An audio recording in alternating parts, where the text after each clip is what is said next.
had to say. Oh, now we're live, dude. Yeah. When we're live from I know, right? Duty Friday night. There was a visual with the book thing I was going to say, and then I lost the visual. We're talking about Sydney Sweeney. Yeah, and then I just and then there was this picture of her on social media today in a bikini, and I just I lost my train of thought because you know, as a dude, as a man, when you see a beautiful woman or just a nice set of tits, you lose like 50 IQ points right away. Yeah. You know I also put up another video exclusive. I recorded my CTP show season 3 episode 115. I think it is coming up. It's on the behind the scenes now. I think she's cute. I don't think she's gorgeous. Joe, but... will you calm down? You're old enough to be her father, uncle, and grandfather. No, okay. So exactly. Now, creepy, I agree. Man. Well, no, I agree with you, Joe. See, Joe, that's the thing. She is very attractive, but she's not. She doesn't have that legacy gorgeous to her. Yeah, she's not drop dead gorgeous by any she doesn't stretch. have that. She doesn't have like that classic beauty. Yeah. Right. You know, now, like I mentioned, Vanessa Williams. Wait, what's like classic beauty? Like 95 Angelina Jolie. Like the 90s look then? Well, yeah. Well, I'm old, dude. Yeah. But like that. I mean, you don't look at her now. She's all fucked up with surgeries and all that. Yeah. But when she was, you know, that classic beauty. Now she's only what, like 25, Sydney Sweeney? Something right. Like she's only in her 20s. Exactly. Right. So I don't know. We'd have to take a look at her mom. I don't know what her mom looks like. Because I mean, isn't that the classic thing? If you got you want to see her future, look at her mother, right? Well, hold on. Yeah, you got to look at her mom. This ad was perfect for her. Does she have good genes too? Well, that's exactly idea, right? Because she says, she says right in the ad that everybody's losing their fucking shit about. Yeah. She's like, your genes are passed down from your mom and your dad, like eye color and hair and now smoking hot body. That's real science. That's not eugenics. That's actual DNA science. Look at Vanessa Williams. Right, for those of us who are older. She's still drop dead gorgeous in her 60s. Remember her, the black beauty queen that got in trouble for posing in Playboy? Vanessa Williams? Yes. Why am I drawn? The categories. I still think she's kind of drop dead gorgeous. I think she qualifies in that, even in her 60s. Joe, we got to shut the fuck up. Too much green screen talking here. We got to shut the fuck up. We got an intro coming up. Okay. Michael's going to do the intro tonight. All right. You're killing me.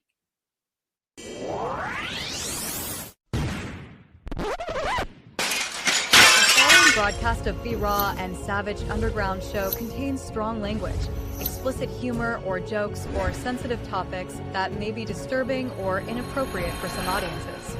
Viewer discretion is advised. Welcome to the B-Raw, the Savaged Underground Show, tearing up Toronto.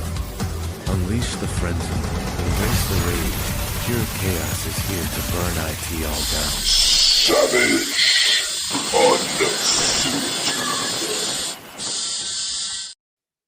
Hello, hey. Look at that ugly man on the screen, Joe. I'm here it's not working. Oh, man, look at that. Dude, it doesn't matter. Hey, dude. There we go. I'm here to put the duty in Po duty, right? Dude, I like the screen you got back there. Anyway. Oh, Joe, you know, I got to tell you something right now, okay? You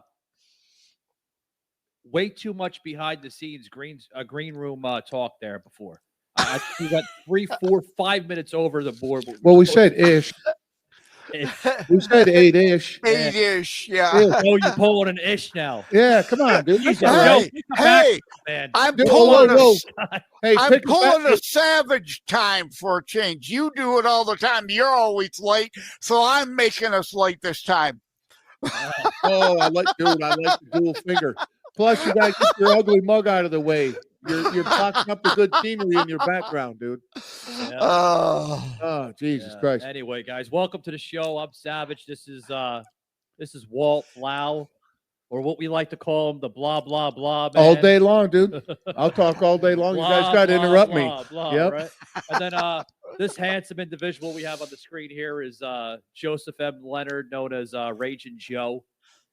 Although maybe you want to call me Ragin Joe. Whoa, today, you break it up, Joe. Get rid of that. Ragin Joe instead of Ragin Joe. I'm here to whine, moan, complain today. That's just a joke. Just a joke. I was going to say, Joe, are we going to get the comical version of you, or are we going to get the raging version of you? Either one's fine. Yeah, I'll phase in and out of Jokester Joe, Ragin Joe, and Ragin Joe. Yeah. You're like a right. Hey, if I can't make fun at myself, I have no business making fun at anybody else. Well, that is true, and we'll make fun of you enough, dude. You don't have to. That's right. No, I got a question to ask you. I can take it. Yeah. You got your imitation Sydney Sweetie T-shirt today. Yep. I sure do. Oh wait, she's in another outfit, but the other outfit, she was in white, right? She's in black now. No, this is the same shirt. Oh, what? Wait a minute. But I do have 8 different versions of the cover of the Book of Kennedy. That's just one version. There is one where she's in a bikini, but we can't show that because Walter loses. Settle down, buddy. Settle down. Hey, dude, we can show that. Where is it at, dude? Where's it at? I'll look at her in a bikini. Joe, I like where she's angled. Her eyes are in the perfect direction. You know? She's like looking up a little bit, like, hey. Anyways, so let me change my background again. Let me go grab that. Joe, something, man. Good grief. This guy, man, he changes his background more than he changes his fucking shirt. Well, the background ain't working too good, but yeah. Stick it on that. I've got to crop it too much, but here's Kennedy in her bikini. Okay, Joe. Wait a minute, Joe. Go back to where you were. Go back to where you were. Yeah. Let me duck out of the screen, right? Just stay, hey, dude, just stay right there the rest of the night. Yeah. You're perfect, dude. You're covering the best part. You're censoring out the best part. So no. You're talking about Sydney Sweetie. I want to talk about Sydney Sweetie for a minute, okay? If that's okay with you guys. Because, I was mentioning before we went on the air here with her brother coming out. He's breaking silence. He's gay? No. He came out of the closet? We don't know, hopefully. What'd he say? Well, no. No, I'm being serious, guys. No, he's breaking silence because he's saying that the outlash of that Sweetie's getting with this ad, this is nothing new. Like, why is everybody jumping on it? And I'm kind of reading into a little bit of it, with the brother. The brother is, I guess, like the black sheep of the family. No one pays attention to him. Okay. So my question is he doing this for attention, or does he really care about his sister? Yeah, but wait a minute. Back up, though. What are you saying, that it's been done before? Of course it's been done before. Everything's been done before. Well, that's what I mean. Yeah. I mean, you look at because didn't Beyonce do it? And Beyonce did it. They showed a commercial where some lady, like back in the 70s, did it. Yeah. Where she was putting on a pair of jeans and like talking about true genetics, like the programs and stuff back around the 20s and eugenics. There you go, eugenics. That Margaret Sanger breathing and the left Democrats created it. Yes. Yeah. So what is it her brother's saying that happens before? Well, he's talking about that the reason why first of all, he's getting into why his sister, had decided to do this. Money. Well, it was money, but she didn't expect it to blow up to where it is now. She went for the audition, right? Yeah. And she was like, "Hi, I'm Sydney Sweetie, and I guess I got good genes for this ad." Beautiful. And they ran with it. Like that wasn't part of the script. She literally just said like, well, hi, I'm Sydney Sweeney. I guess I'm I have good genes for this ad. and they ran with it. So I was correct then. They did just kind of stumbled through it, didn't see the backlash coming, and now pivoting well to make use. I don't know, maybe. No, Joe. I think I think they had the idea, like they had the storyboards up and doing all that. Now they're auditioning, and they didn't know who they were going to be, who it was going to be. But look at the audition; it was all white, attractive women. Yeah. So I think they had the idea that to raise a little, to get rid of the woke agenda kind of stuff. Yeah. She's like, to where it's blowing up right now with marketing and, with royalties and everything that's backed by this commercial. She says the amount of attention that it's getting from all avenues, from the left, from the right, from conservative media, from leftist media, you name it. She even said, she's like, the whole ad was supposed to be just a generic ad that was kind of goofy. And the message behind it, that's what it was. It was entitled to be goofy. And she says where it's getting taken at now, it's going to a point where it's just getting ridiculous. Well, yeah. I mean, and the more people are... Yeah, and they're just throwing fuel on a fire. They're throwing the fuel on the fire. Yeah. But the jean line, the line of jeans of American Eagle that she's wearing in that ad sold out. The stock through the roof. Now it's it's only a $20 stock, so we're not talking thousands or tens of thousands or millions of dollars here, but it is up 26.5% over last month. That's a pretty good return on $20. Yeah, the people are making money on this, even the investors. So everybody's happy but the left, of course, who are the ones who created eugenics that the Nazis took from Margaret Sanger.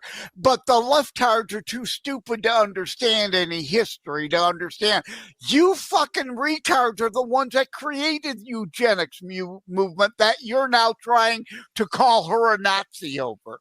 Well, that's always the case. And then you got Pelosi pissed because she didn't see the stock thing coming, so she couldn't make a bunch of money on it. Right. Pelosi missed out on one. Hey, yes. How about that? The law that they're making for that's called the Pelosi Act. Yeah, Pelosi. How beautiful is that, dude?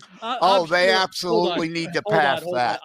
I gotta pitch my good friend Gutfeld. I'm sure Gutfeld, obviously, guys, depending on how you listen to the show, Gutfeld is gonna have a blast, and I'm sure he's gonna mention that.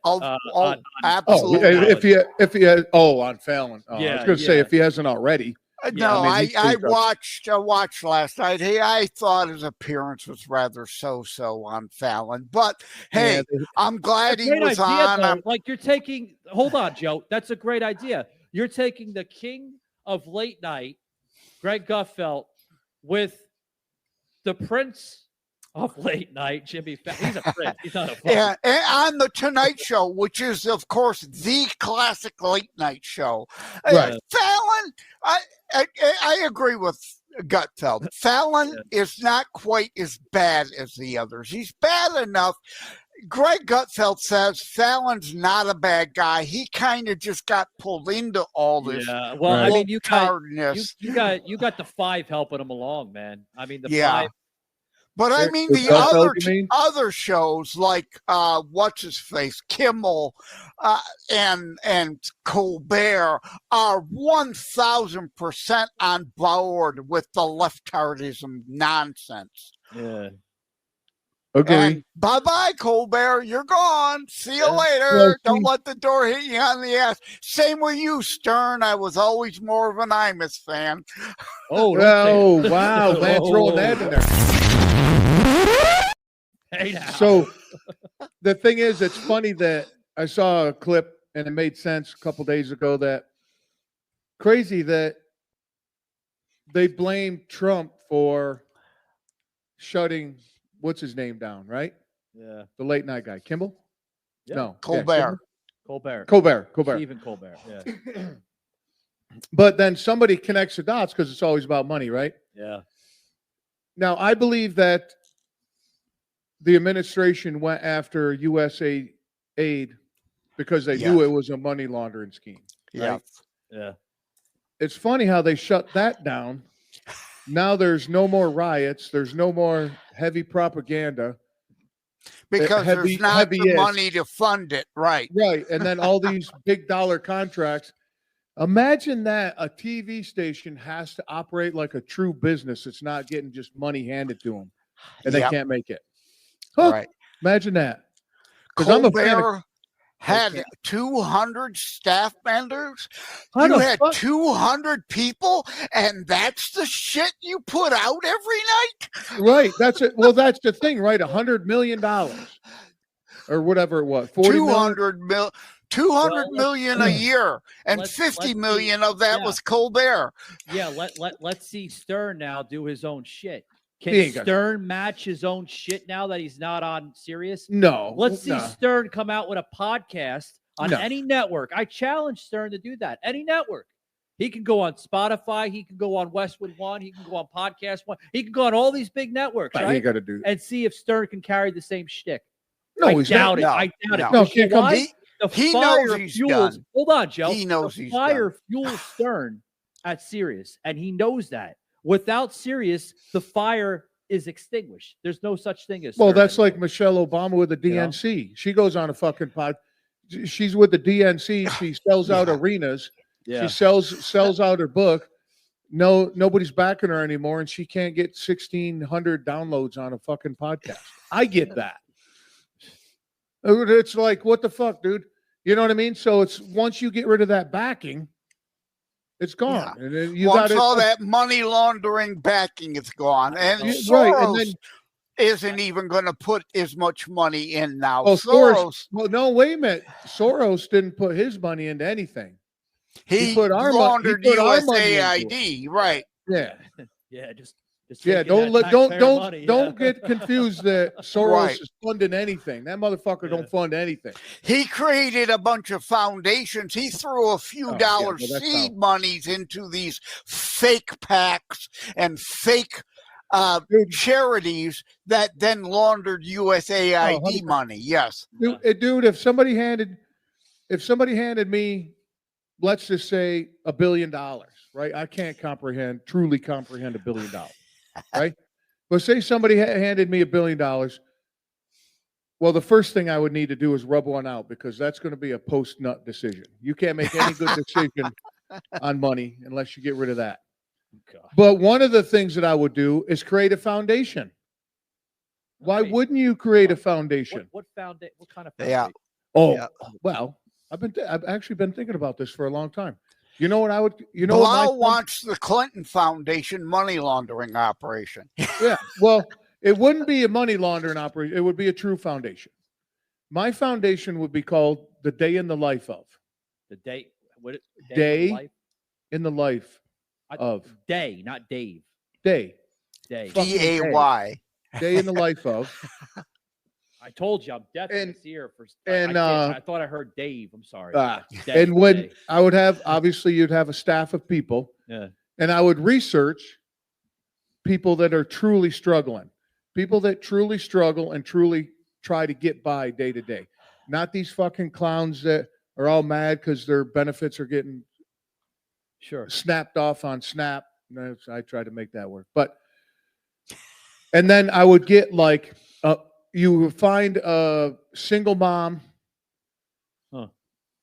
with some kids struggling, and you know, like I said, you kind of be a stalker a little bit, but you find out that she truly is trying to do it, right? It would be above board.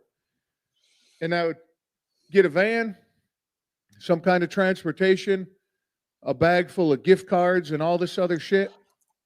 And just surprise them one day, like walking into Walmart. This is nonprofit, right? You got to throw that out there. 100% nonprofit. Okay, yeah, so I mean, it's a tax write-off. You get your nonprofit. What is it? Nonprofit C? Is that how you say it? 501c. Yeah, something like that. But the thing is, though, I would, obviously be a tax write-off, and it'd be a way for me to write off money. A tax shelter, yes.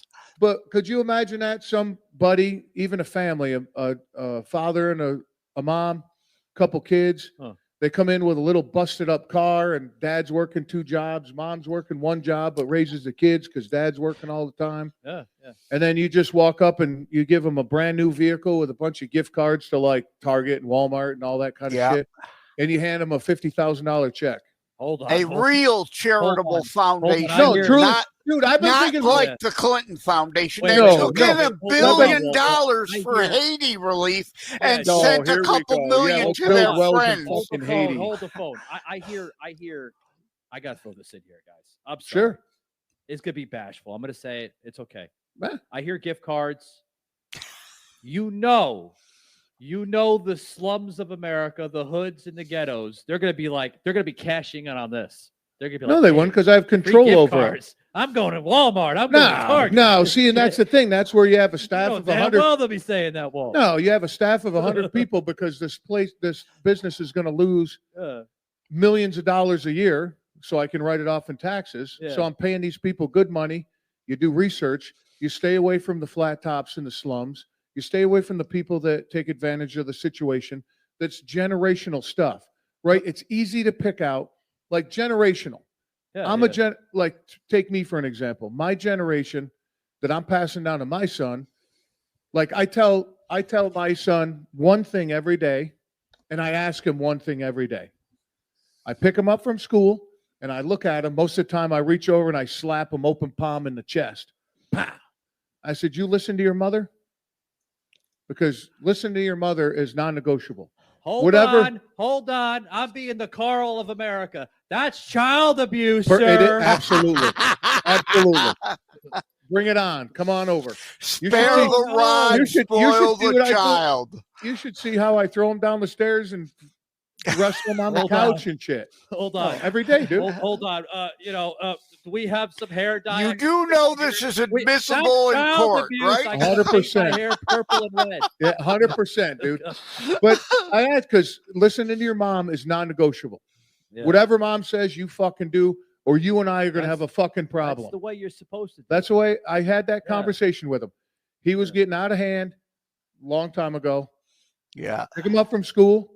I lean over. I said, "Hey, you and I got to talk." And he goes, "Okay." And when I say you and I got to talk, he stands at attention and looks at me. And I said, "I hear you're disrespecting your mother. You're not listening to her." Yeah. And he kind of hemmed and hawed. I said, "Is that true?" He hemmed and hawed. I said, "I'm going to take that as a yes." So we don't have any options. You know what's going to happen? And he's like, "No." I go, "You're going to listen to your mother no matter what. Because you know what's going to happen if you don't listen to your mom?" He's like, "What?" And I lean down and I poke him in the chest.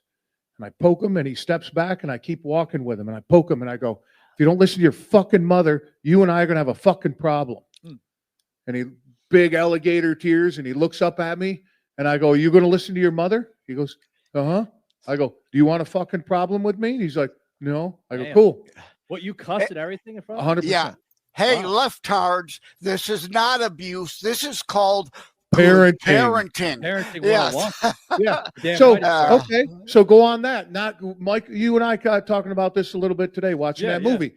So he comes to me, I pick him up from school. Well, to finish my original thought. Yeah. The other thing I tell Finish him. your original call because they think you're picking me up from school. Yeah. So So I say, that's the one thing I ask him. The other thing I tell him is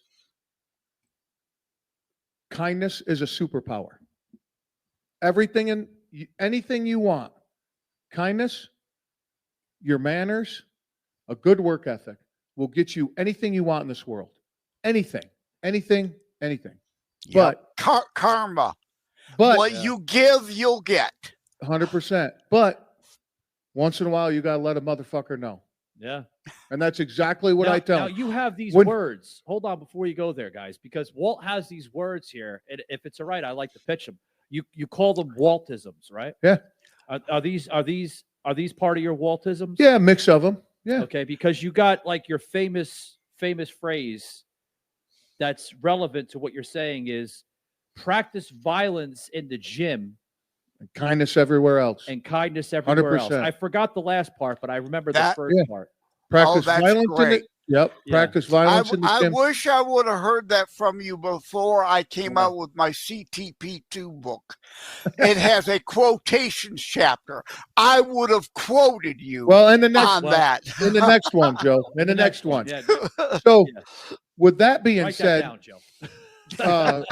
because where I get that from is hands down my favorite quote ever in the world, and I don't know who said it, is every man longs for a battle to fight, an adventure to go on, and a woman to save. And quoting Joe here, you fucking libtards, that's real life. This bullshit of everybody's kumbaya and all that bullshit. No, true peace is knowing true violence. If you don't know true violence, and I'm not talking about stubbing your toe. I'm talking about a knife at your throat. You getting the shit kicked out of you, ended up in the hospital, shot, stabbed, beat up, violence, like being threatened for your life, like true violence. You can't understand true peace. Now this goes back to your foundation of an idea that you want to start. How would this benefit like future generations? Like, okay, so that's great. You great want question. to imply this into your foundation, right? Great question. And what I'm saying is everything's generational. Sure. Right. Sure. So you have people that are born into a situation, and they say their mom and their dad, if their dad's around, their mom would say. That's a great point because there's not a lot of dads around. 100%. Yeah. Right. You've got to want to break the cycle, not perpetually claim victimhood. 100%. And hands down, stats show it, everything. It's undeniable. A child does better when there's a man in the home. Absolutely. Yep. And let me chime in if you don't mind. I'd like to chime in on that because I tell this to people even on my show, and Joe and I have said this numerous of times on Savaged Unfiltered, like where especially today's times, you're learning different types of principles from the mother as you are with the father. 100%. You're learning nurturement from the mother. You're learning caring from the mother. You're learning more or less discipline, and you're also learning how to channel out your frustrations and anger from your father. 100%. Now, hopefully, if you have a good father, yes. Exactly, Joe. But what I'm trying to make a point here is, if the father is not in the picture, which seems to be no role model, the role right. model is the gangs on the street. Absolutely, Joe. I mean, 100%. But the thing is, to go back to the mom and dad with nurturing, and we'll just call it violence. But you're not learning that, though. I'm trying to say, before you go there, if I may, the problem with today's society is they're only learning those two other issues from the mother. And when they get to be about 25, and the reason why I use 25 is because this is a scientific fact. Yeah, okay. Yes, Savage looks at the stuff. brain does not fully develop till age 24. That's well known. I mean, I might be late from time to time, as Joe says, Savage time, but listen, I do read books, and the problem is I'm using 25 for a point. 25 years, like just Joe said, 25 years for this to get conditioned to understand everything about life. Right. And if you're not understanding the other principle from the father, you're fucking clueless. Well, the thing, right. And that's why they grow up to be triggered. And again, we're talking science here, not eugenics. No, Joe, you can't do your own research. Stop it.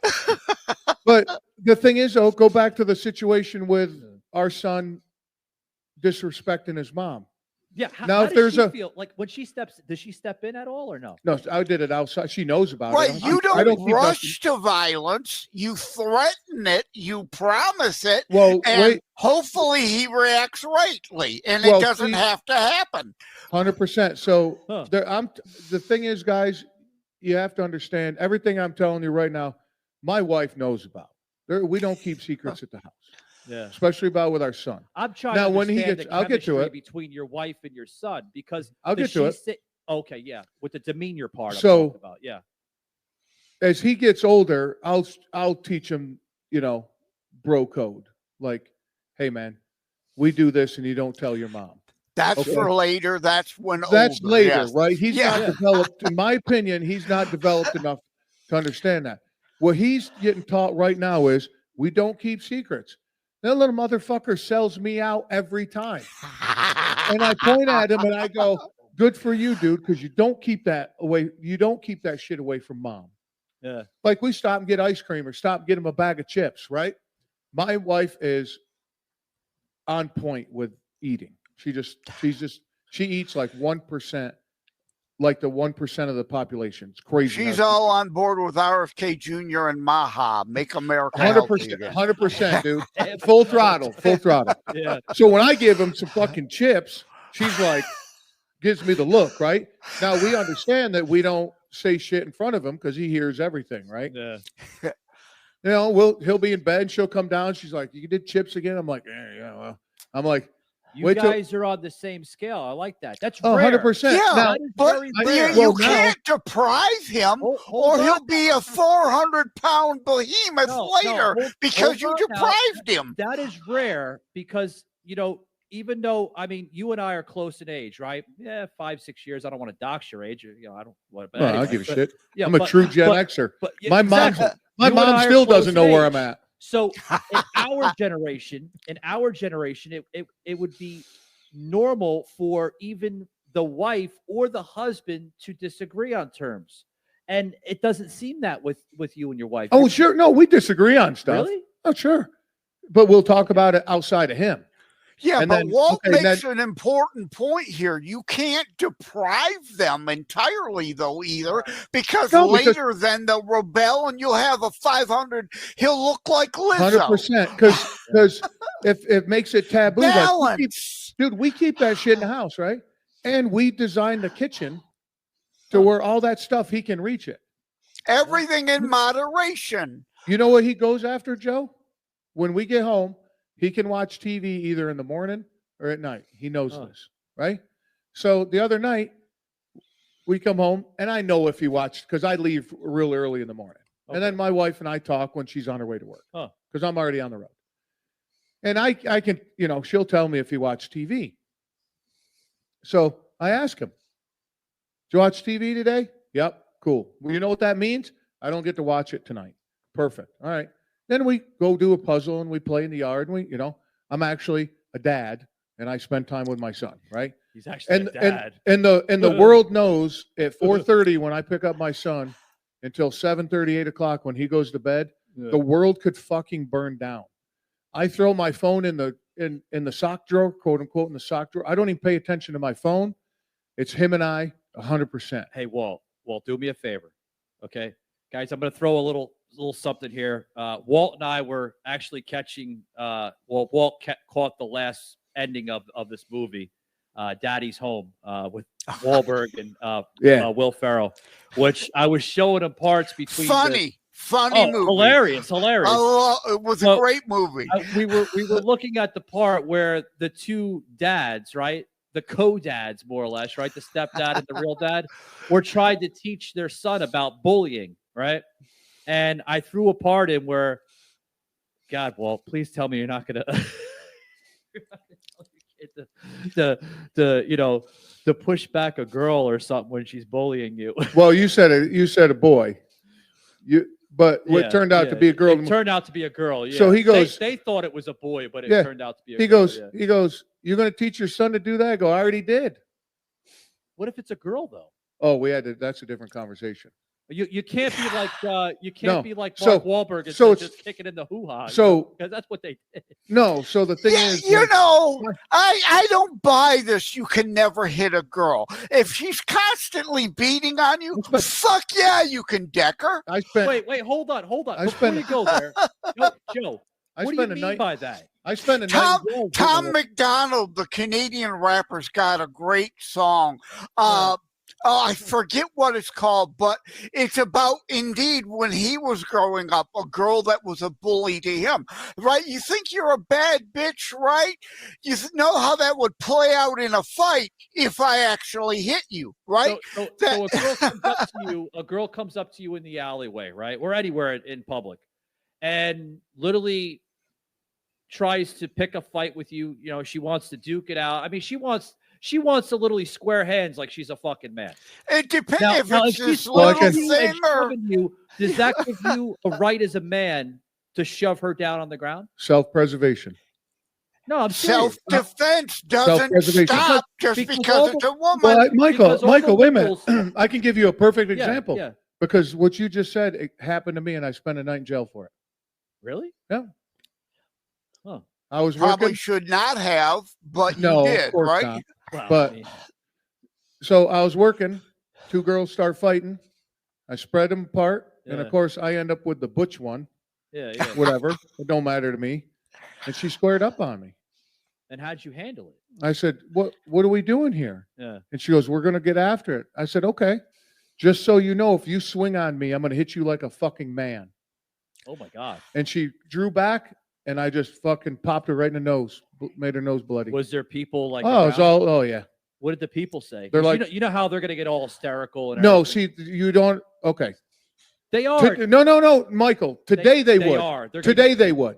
oh, without a doubt. Today I would been fucking 20 years in They're prison. gonna call you all the names Back in the then, world. no, see, back especially if it's a black Yeah. woman, they'll call you a That's racist. Yeah, bullshit. but It's spec- bullshit. Self-defense laws don't stop just because the person is a female. No, but see, Yeah, in you're right. today's political environment, I would have been Yes. fucked. Yeah. But this is back when the world actually made sense. Common And, sense. and people were like, "Oh yeah, well, yeah, just hit her back, man. like Hit her back. racist jokes and shit. You just fuck, dude. Yeah, Yeah, just go you on, know, yeah. yeah. And I popped her, and of course she calls the cops, and they're like, "We Oh, got to haul man. you in because laws Wow. the male." I said, "That's fine, dude." Well, if she And- would have hit you, the cops would have been. Yeah, I should have. And the cop cops told would still be putting the cuffs on you. 100%, If she hit 100%. you, you'd still be getting the But cuffs on you. on the way to the station, they said you should have just let her hit you once. What? Yes. And I said, all right, yeah, it makes sense. You want? But what's Then it gonna it do would to have you? been What's it gonna do to- clearly self-defense. Yes, it would have Yeah. been But clear she drew back self-defense. like that, and all I did Yeah. because I had my hand up like this, and she drew back, and all I did was pop Right in the mouth, right? right in the nose. In the nose? Oh yeah. Oh. Okay. So I learned a long time ago that 2 ways to stop somebody pretty quick: Yeah.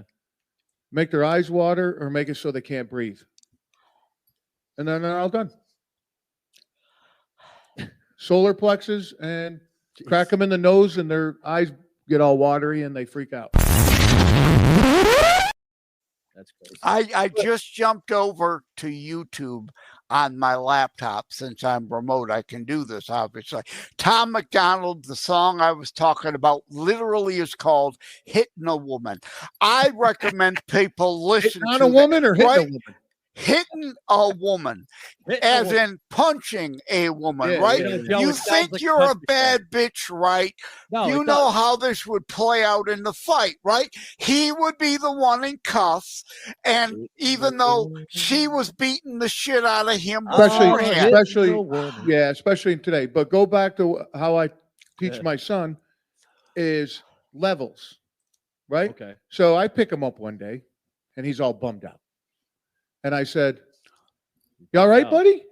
And he goes, "Well, I go, you seem a little bummed out. What's going on?" Yeah. And he's like, his buddy, I won't say his buddy's name, but he told me his name. He goes, "He hit me. He punched me." And I said, "All right. Did it hurt?"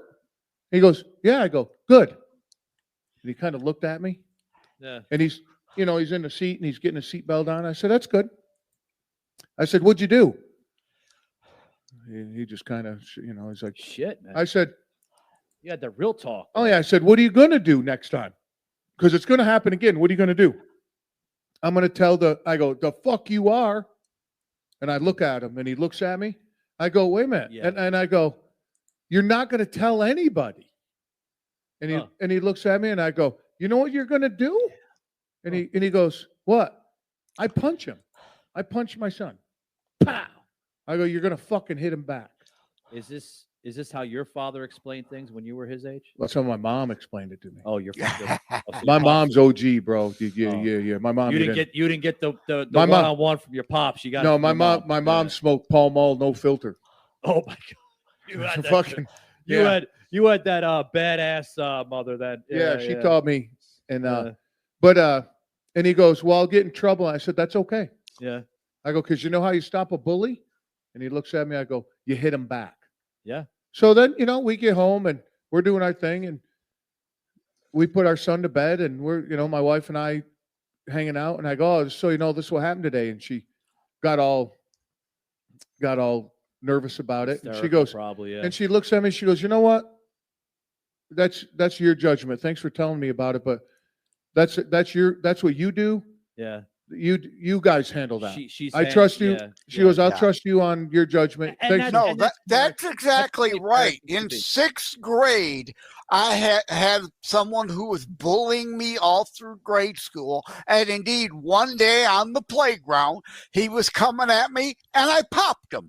And we had a fight. And he, of course, got all blustery and tried to follow me home. And I just ignored him. Hey, Joe, but the fucker never bullied me again. Hey, Joe, is he still around today or no? I ran into him a few years ago, and indeed, sadly, he's still a pathetic, low-life piece of shit still today. Well, I mean, well, before you were going there, Joe, I thought maybe like you guys sit down, you have coffee, you worked it out over all these years, No, to Joe's eyes, he's still a piece of shit, low-life son of a bitch, right, Joe? But going back to about hitting a woman. Right, so he's got, my son has a little friend, it's a girl, and the 4 of us, so her dad, me, our son, and her, his daughter, we're out and about all day because the moms were out doing some stuff. So we were like, all right, dad day, and we were out messing around, had a great day. So we're at a restaurant. The kids are in the booth across from us, and she's just doing her thing, the daughter. And she got a little aggressive, and I was watching, and she open hand fucking slapped my son across the face. Oh my God. Full arm, everything. Right? Damn. And I just was like, and he kind of shocked, and he looked at me, and I could see him. The best way I can explain is he swelled up. He's like, the fuck? Yeah, he go into his Hulk stance and everything, and you got all. And I look at him, and I didn't make a move. I just looked at him, and he kind of calmed down, and he just went about coloring. Right? Well, yeah, he was hulking up, man. He was like, but he did this because a couple days prior, pick him up from school, and I said, how'd it go, and this, that, and the other. You get hit at all? Yeah, he hit me again. I said, what'd you do? He goes, I hit him back. I go, cool, nice. And he's all happy about it. Yeah.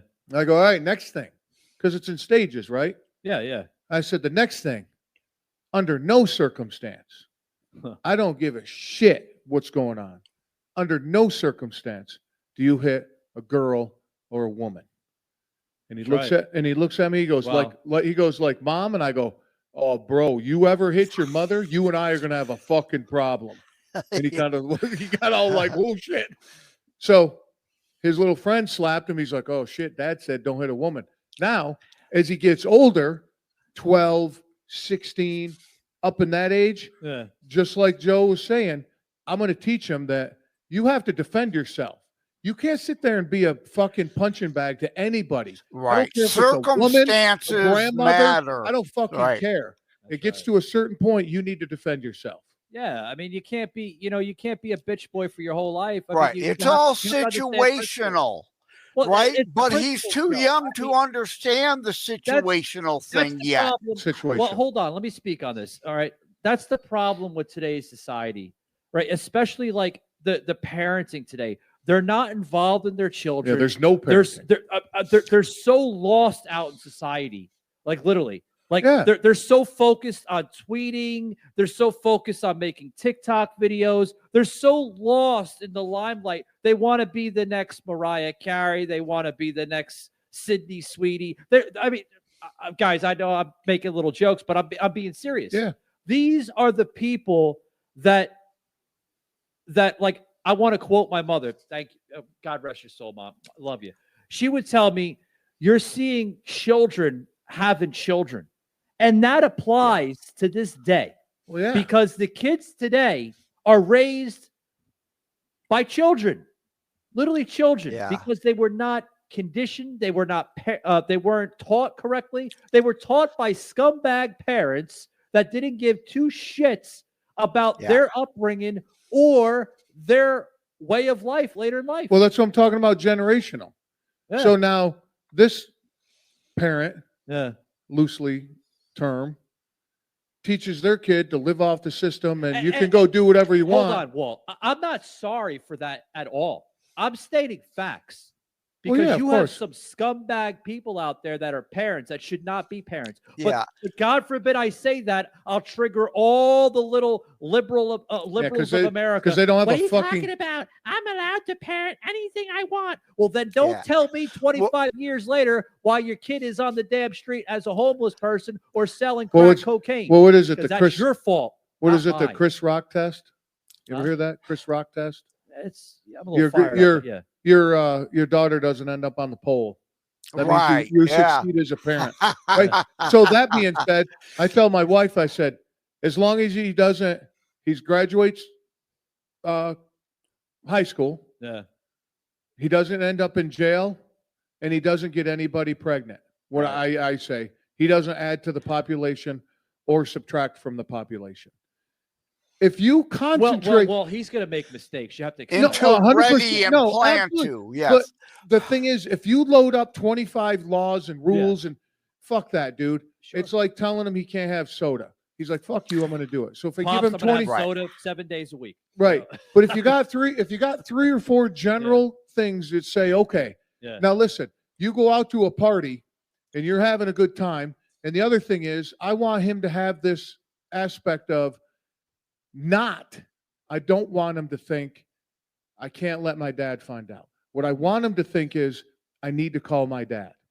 Okay. Amen. So if he's at a party and he's got this mindset that his designated driver is fucked up and Uber's not just take. It's not an option. Yeah, there's an asterisk for everybody. Fucking Uber's not an option. Yeah. Because I'm old and Uber wasn't an option back then. Yeah. So. We actually had to use regular taxi. And then you end up fucking sleeping on somebody's. You didn't put the $20 in your pocket at the end, or the shoe. But both extremes are bad. To Michael's point, you can't be a complete hands-off, do-nothing scumbag parent.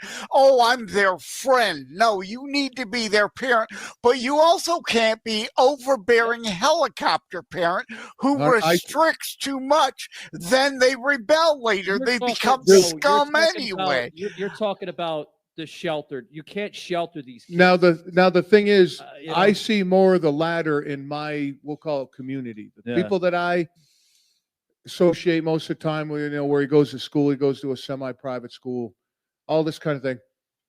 The helicopter parents, dude. I'm like too overbearing. I'm like, bro, your kid's gonna be a fucking nightmare. Yep. Later in life. Oh my God, they're gonna be a nightmare. They're gonna give their parents shit. Both extremes are ridiculous, stupid. Studies over countless years show. The thing is, though, what you'll hear though too, Joe, is me when I'm talking. I'll never tell you how to raise your kid. Well, that's your fucking decision. kid. That's your decision. Yeah. But don't come to me later in life and saying, if they're flunking, they're doing this. Well, I'm sorry, you should have parented correctly. That's not my problem. I tried to give you advice as a friend. No, I don't. No, I tried to give you advice as a friend, but nope, that's I don't do that. Not nope, mine. Nope, I don't give advice. You don't give advice? Nope. You just walk away then, huh? You just I don't. What? It's their fucking kid. I'm not going to give them advice how to fucking raise their kid. No. Well, you're missing what I'm trying to say.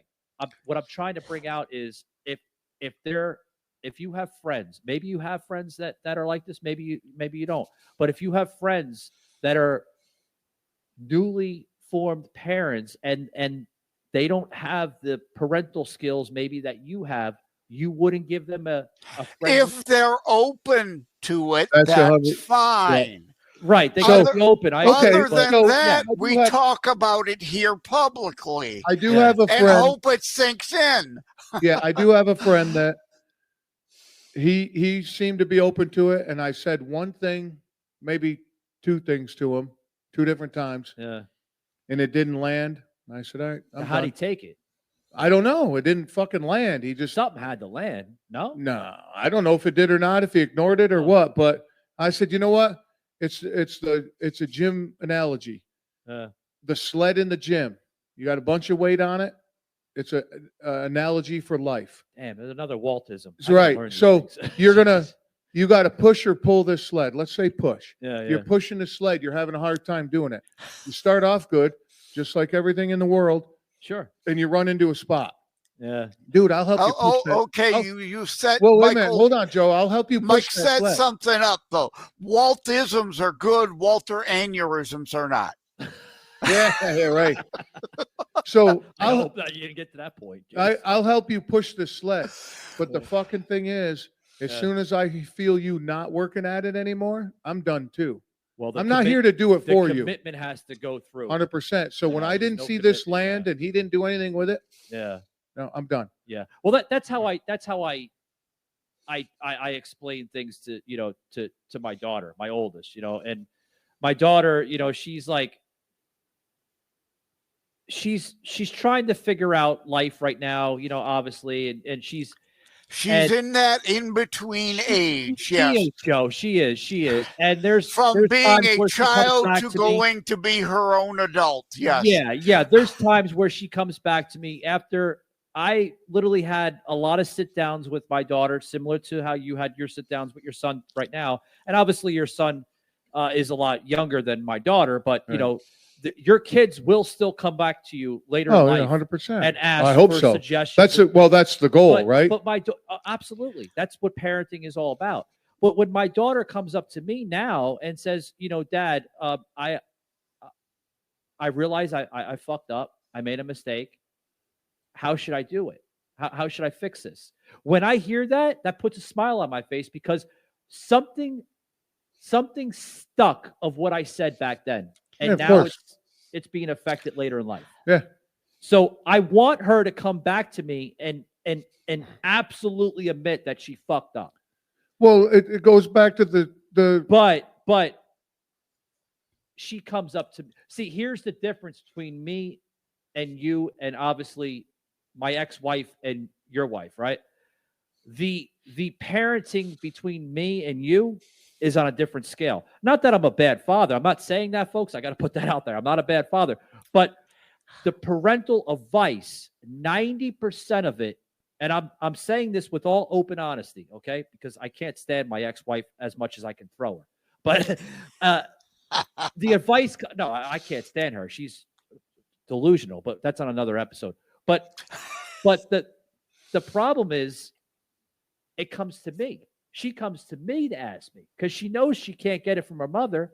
Now, it goes back to my original argument I was making, that you need the 4 principles, right? The 2 principles from your mother and the 2 principles from your father. Now, as a parent, those 4 principles were coming from me because even when I was together with my ex, she wasn't able, for some strange reason, to initiate those principles as a woman. So I would have to take under consideration and liberty as a father to show her the nourishment and the caring. Did she understand it?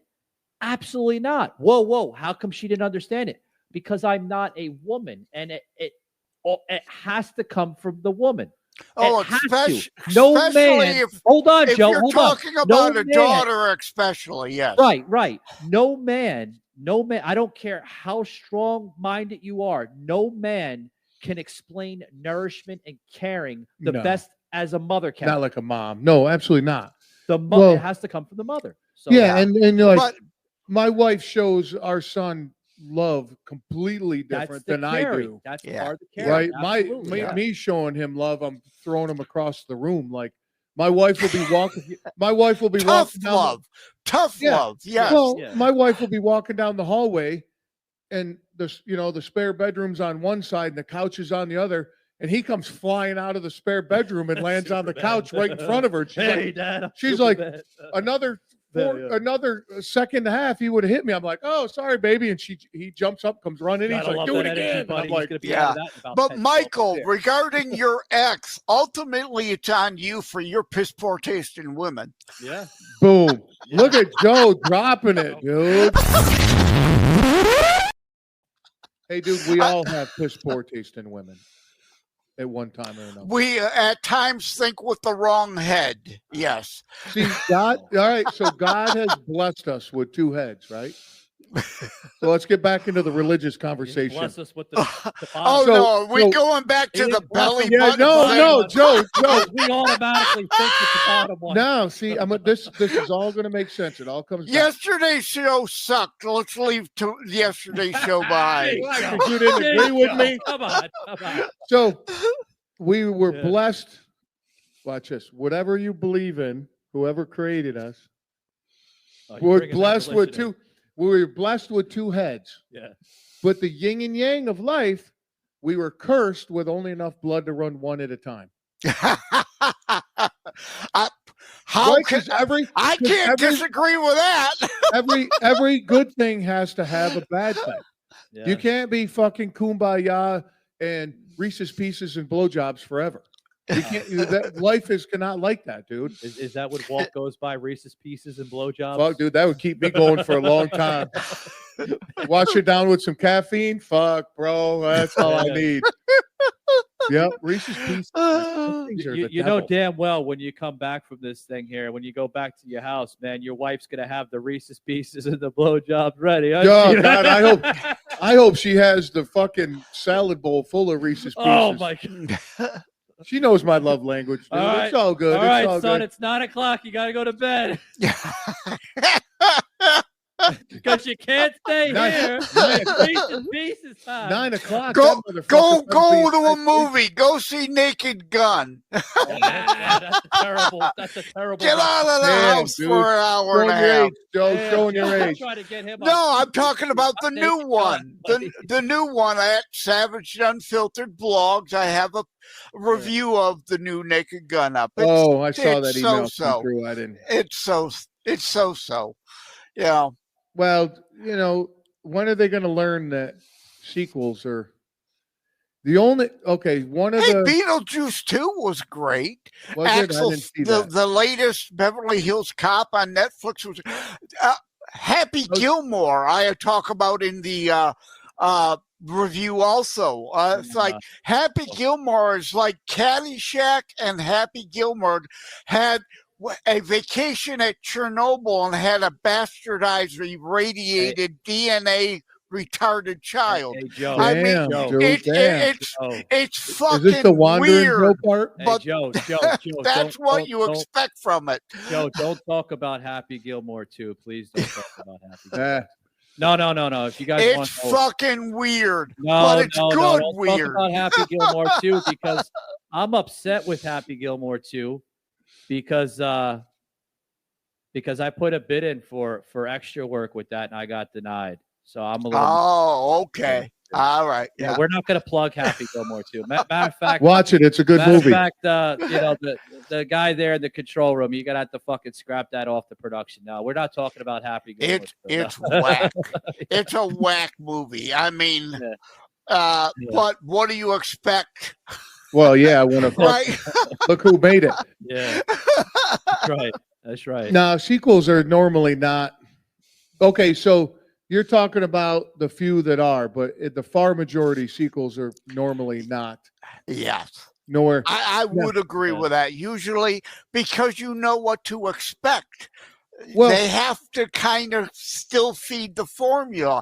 But Scream 6, I thought was a great Rocky 4, dude. Yeah. Rocky 4 is the best one. I think movies today, these storylines, it's all cookie cutter bullshit. They're running out of ideas. 100%. Yeah. Well, like I take Iron Man for an example. When the first Iron Man came out, that was amazing. Yeah. Because it was new, and it's like, holy shit, it was a great storyline and all that. But once it's out there. Yeah, then you get the second, third one, you're like, all right, it's kind of played out, because. Yeah. Well, speaking of that, you guys ever, speaking of auditions, you guys ever see the audition for Iron Man when Robert Downey Jr. went in for Iron Man? Yeah. He came in as Tony Stark in a suit, and the whole time he didn't break character. Yeah, he was in character the whole time. Fucking dude. It's an amazing clip. If you can time. find that clip, it's all grainy and kind of fucked up looking. But We talked about, we had something. What a similar great to clip. that on the show, the flagship program on Savaged Unfiltered, where we spoke to the director. I was talking to Walt, believe it or not, Joe, on the way over here. So it was strange that you were talking to me, because you're talking to me, believe it or not. I was. It's a Mikeism. Or a We Savage. go on to On the Line, Romuald. Exactly. Thank you. Yes. Yes. I lose my train of thought. Great when people movie. rudely interrupt me like Great movie. Oh man, what a movie. I don't need to watch it, Joe. He gave me the whole fucking movie on the way over. No, he's bad like that. That's why we can't do movie dude, reviews. Remember we were That's talking, Joe? He always gives spoilers. When we have Romuald He spoiled on, the whole thing. Hold Joe. on. When we have Romuald on, right? The director, the guy that filmed this movie with Mel Gibson on the line, right? He's like, Joe's like, I got to give you a fair warning about Michael. He's going to spoil the film. Yeah, I did. And what did he do? Like a typical director, writer, and producer, I thought he was going to yell at me viciously. I thought he was going to bash me as a person, but no, he took it like a professional, and he just went with it. And I went through the whole movie. I said, look at this. See, he's going to jump off. He's not really jumping off the roof, guys. Look, he's going to jump down.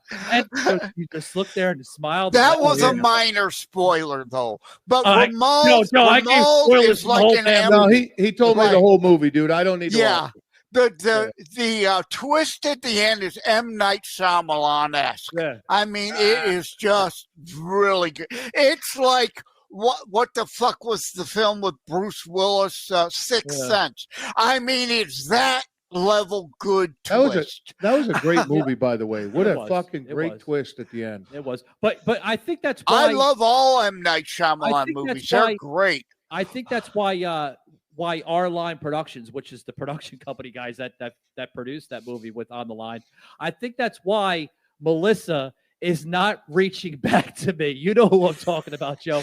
She's not reaching back to me because I've not heard back from her either. I pitched to Melissa about having Romuald and Mel on together.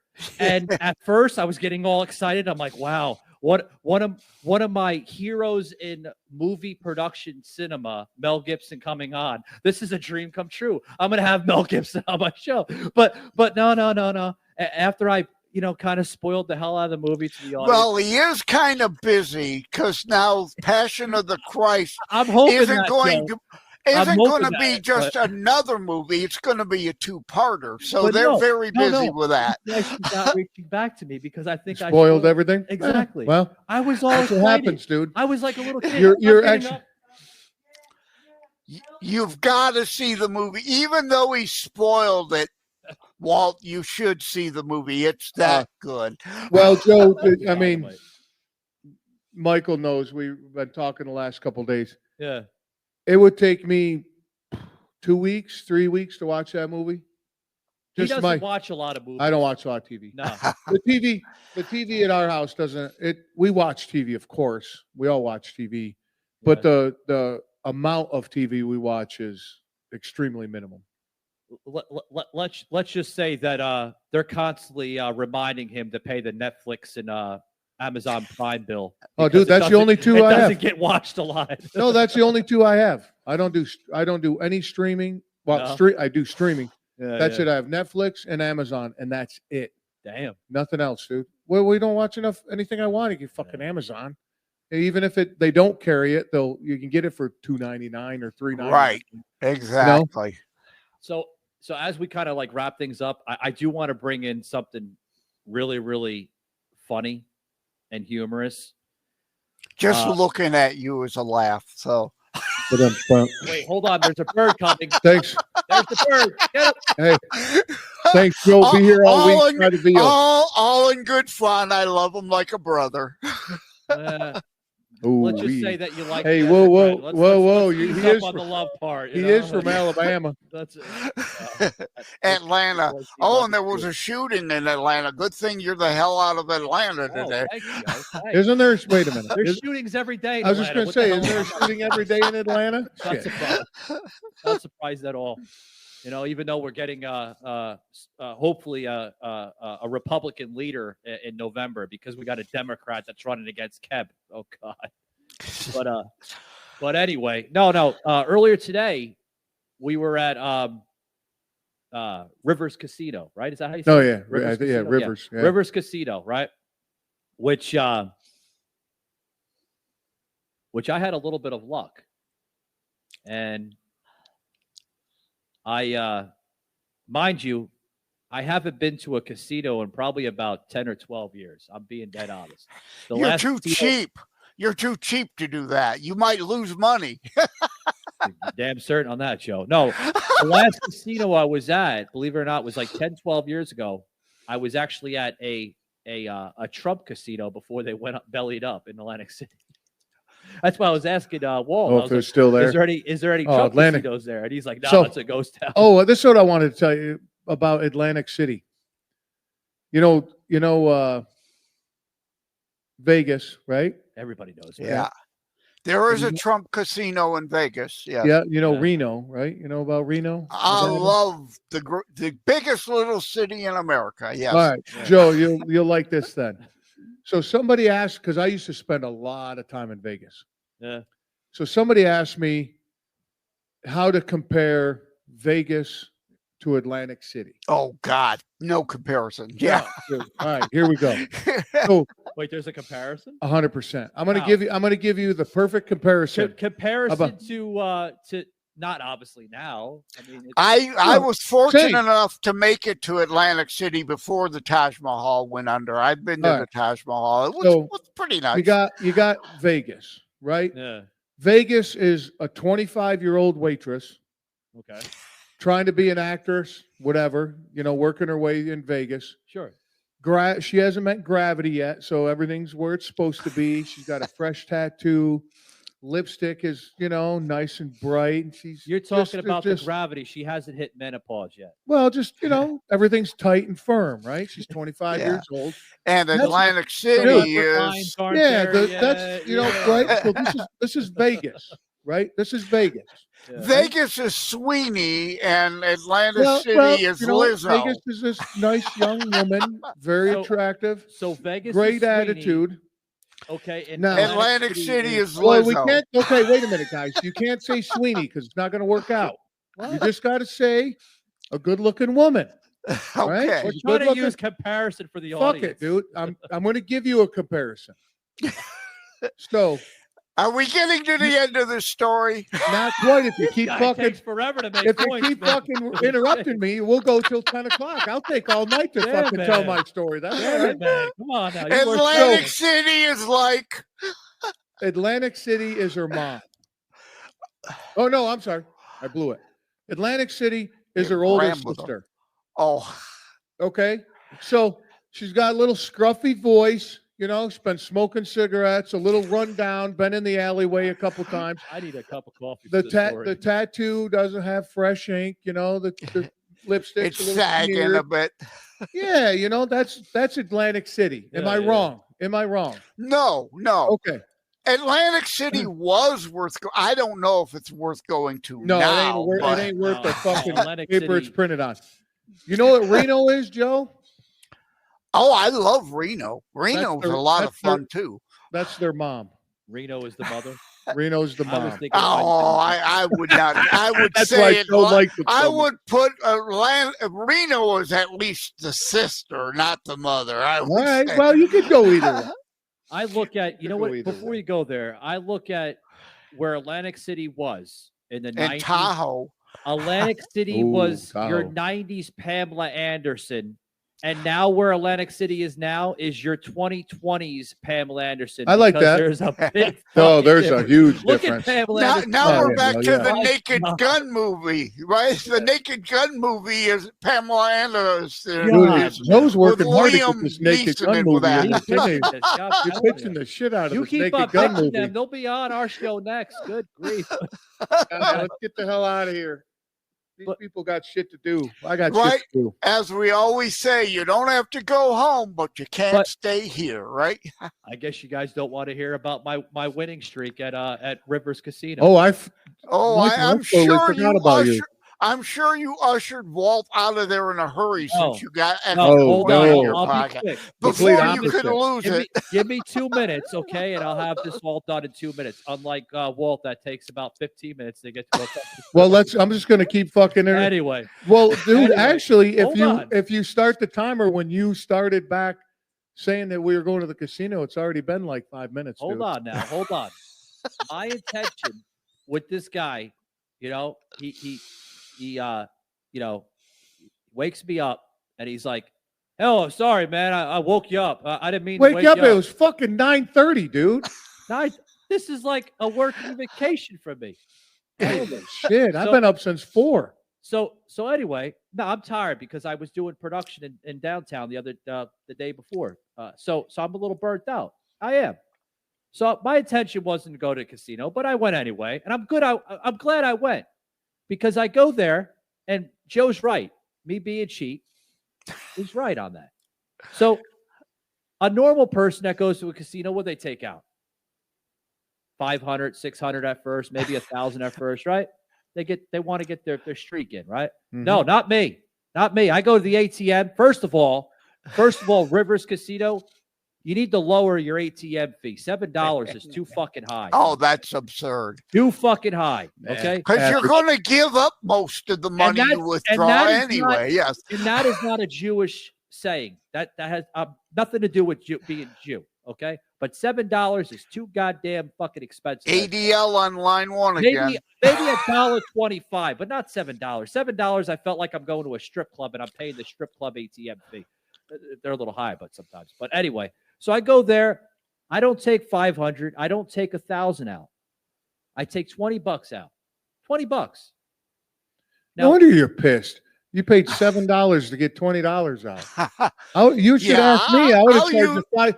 I would have gave you $20 and only charge you $5. That's not good financial strategies. I get it, Walt. Wow. But anyway, I'll usually take out $100 at the casino. So folks that are listening, listen to this because it might help you out. Take out $20 because your first $20, 90% of the time, and my grandfather told me this before he passed because my grandfather was a diehard fucking gambler down in Atlantic City in his day before, he passed on. He told me, grandson, you always want to take out $20 because the $20 will always give you the luck 9 out of 10 times. And I still live by this to this day. All right.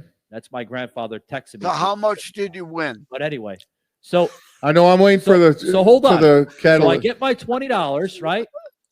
I scout out all the slot machines. And mind you, guys, if you've never been to River Casino there in downtown Pittsburgh. So you went to a penny slot machine. Joe, out of any casino I've been to, they're the worst odds, by the way, Joe. This casino has a lot of slot machines. A lot. I've never seen so many slot machines in my life. They have more slot machines than tables. Coming from a guy who ain't been in the casino for 12 years. 10, 12 years. Yeah. So I go to the downtown in Vegas and play the actual slots where you put quarters in.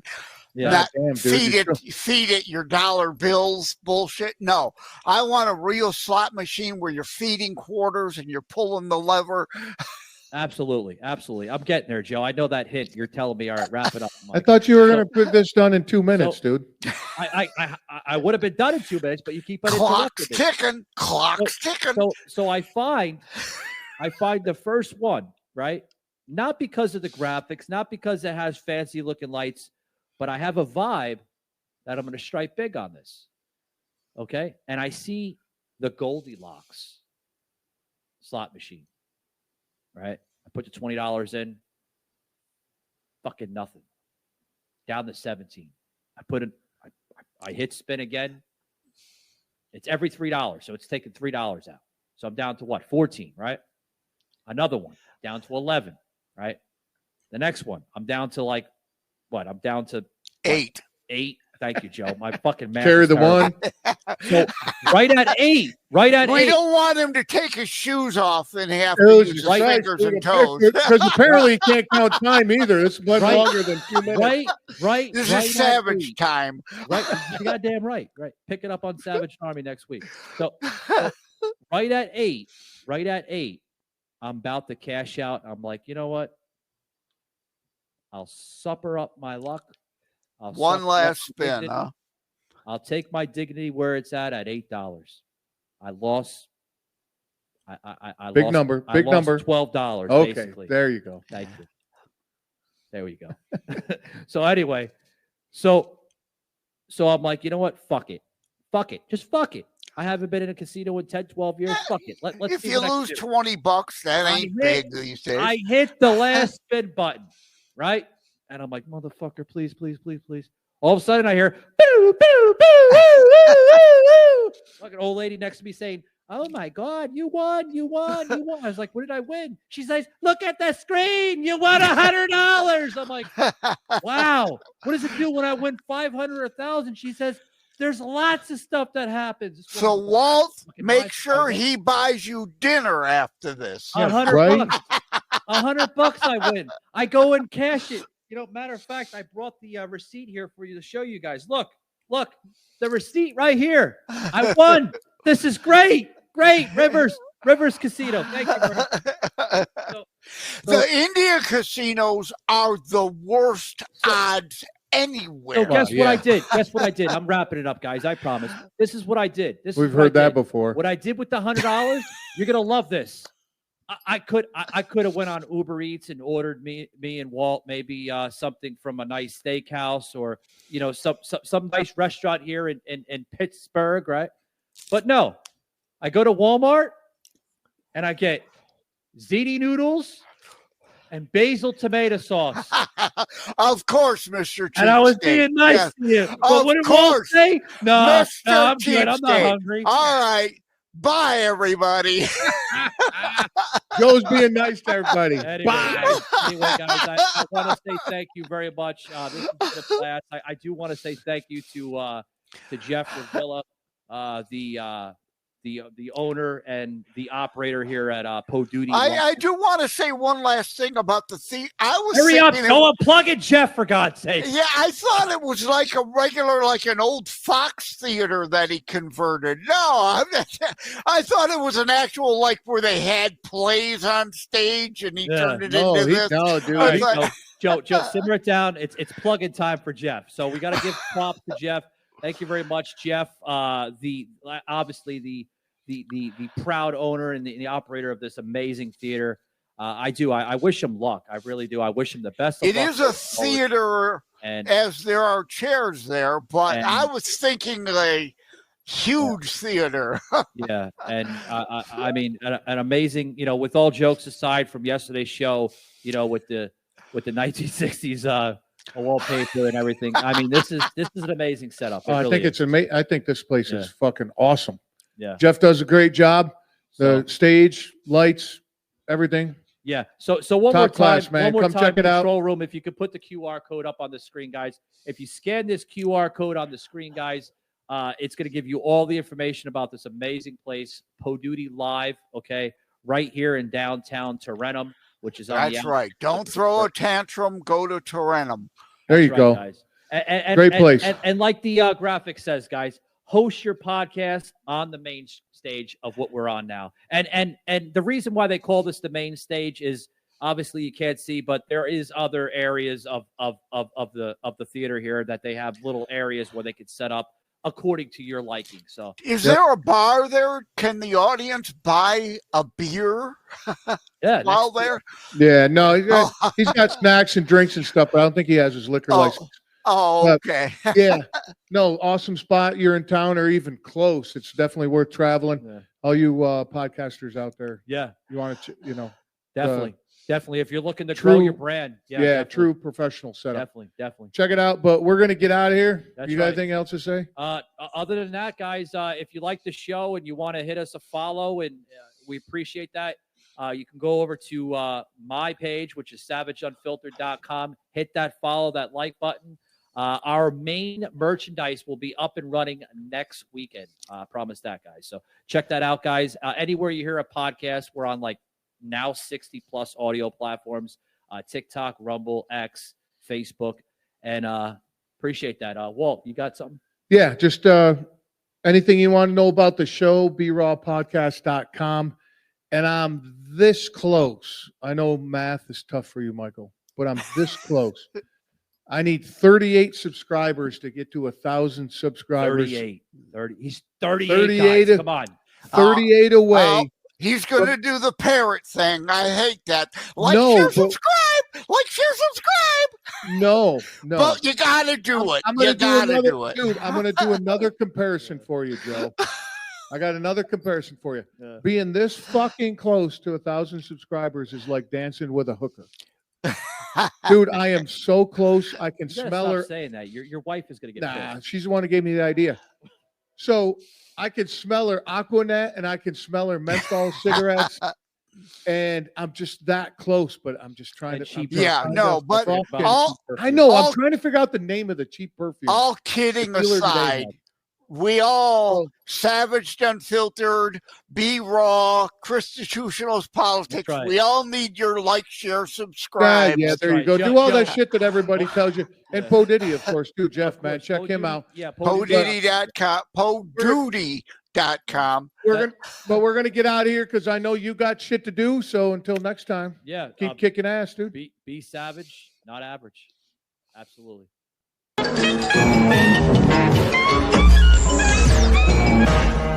You out there? You listening?